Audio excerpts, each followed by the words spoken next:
Okay, so switching gears a little bit, one of the other challenging sample types is small RNA, particularly if you're talking about doing it from exosomes.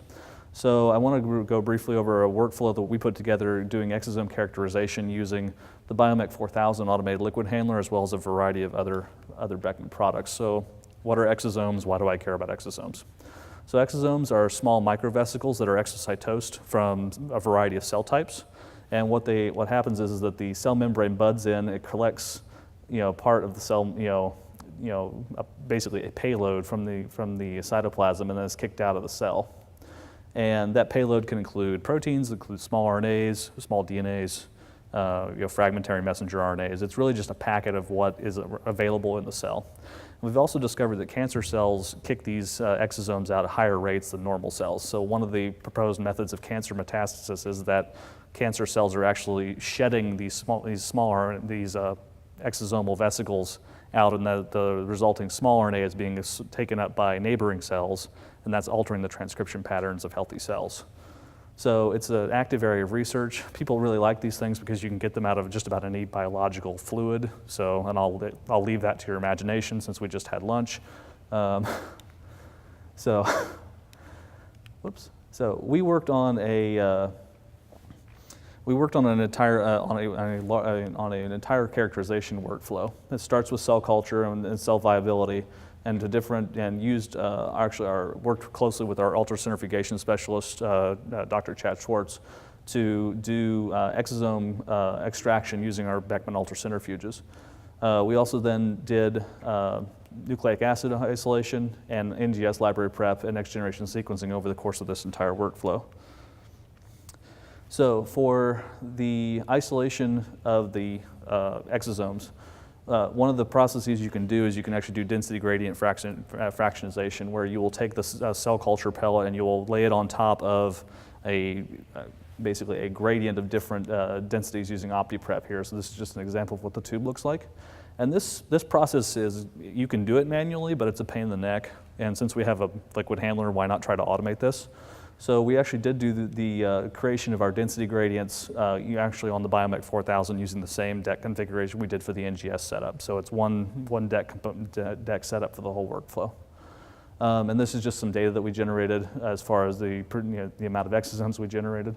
The other thing we can do is we can actually fractionate that gradient. So this is actually a part where this is something that people really do not like doing, because you have to take off 100 microliter aliquots off of those density gradients, and then you have to assay each one of those to find out where your exosomes are actually located on the density gradient.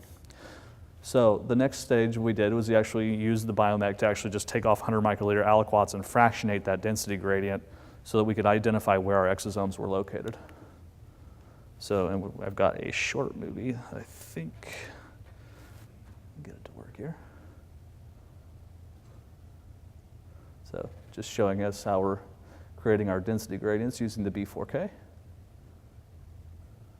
And we can do up to 8 tubes of this at a time, which we were basically designing this around a certain rotor for the centrifugation, so we can do up to 8 density gradients simultaneously.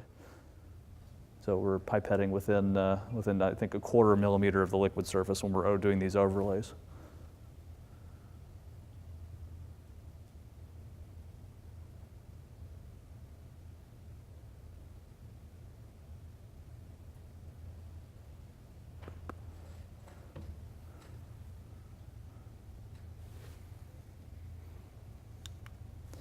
Okay, and then for the sake of time, I'll move on to the next one because I really wanted to see this one too. So this is how we're actually doing the density gradient fractionation. So we're taking one of those tubes then, and we're using the Biomek 4000 to aliquot out 100 microliter aliquots to individual tubes, and then those tubes are assayed on our Dulcimax system to determine which fractions of the density gradient contain the exosomes of interest.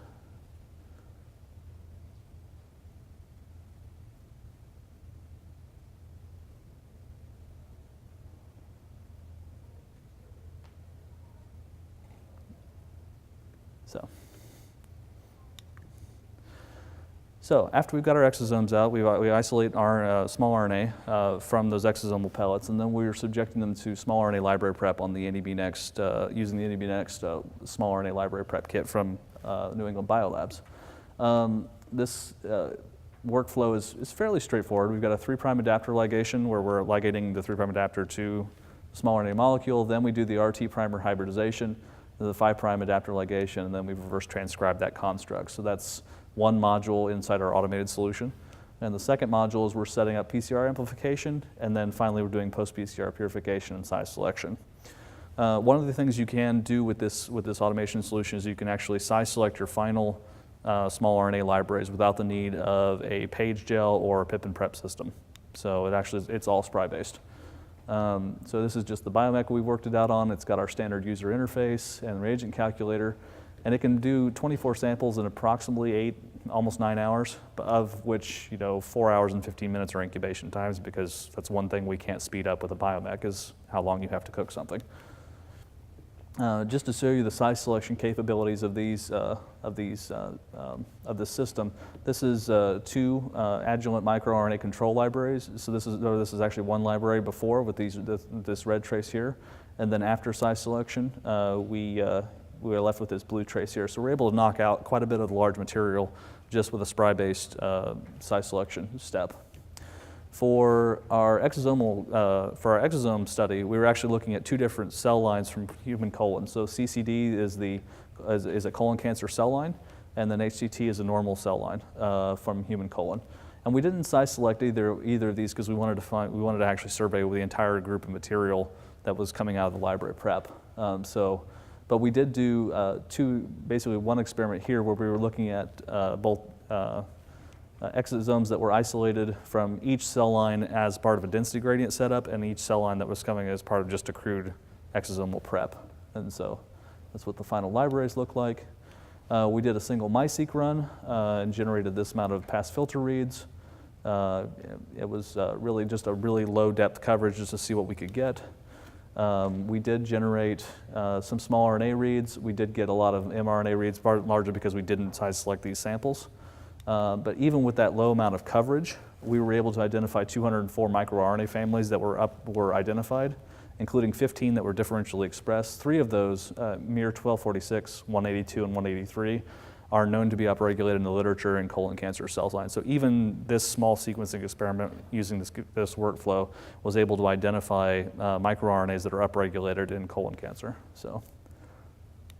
And if you want to know more about how this whole thing was done, we have an app note around that one as well for our exosome characterization workflow.